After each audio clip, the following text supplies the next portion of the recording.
बेळगाव गोवा राष्ट्रीय महामार्गाचे खानापूरपासून आलमोडपर्यंतचे काम गेल्या 8 वर्षापासून सुरू असा ते सगळ्यांना खबर असतात. मात्र या ठिकाणाचेर काही ठिकाणाचेर अर्धवट स्थितीत काम केले असल्या कारणान त्या ठिकाणाचेर मोठमोठे खड्डे पडिल्ले असतात.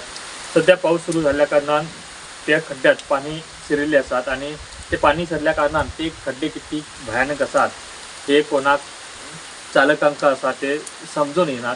तेजो प्रत्यय आज येयल्लो आसात. कारण आयज गोव्यात माल भरून येवपी एक ट्रक रामनगर लागीं जे आस्तोली ब्रिज आसा थंय अर्धवट स्थितीत काम आशिल्लें आनी मोठमोठे खड्डे पडिल्ले आसात. त्या खड्ड्यात अडकून पडिल्ले आसात एक ट्रक आनी तेका लागून वाहतूक कोंडी निर्माण जाल्ली आसात.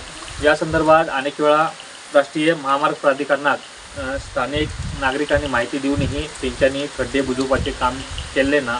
तेका लागून यंदाही ह्या मार्गावली वाहतूक आसा ती वाहतूक बंद जावपाची शक्यता निर्माण जाल्ली आसा. तेजो पयलो प्रत्यय आज ही ट्रक आसा ती अडकून पडिल्ल्या कारणान येल्लो आसा.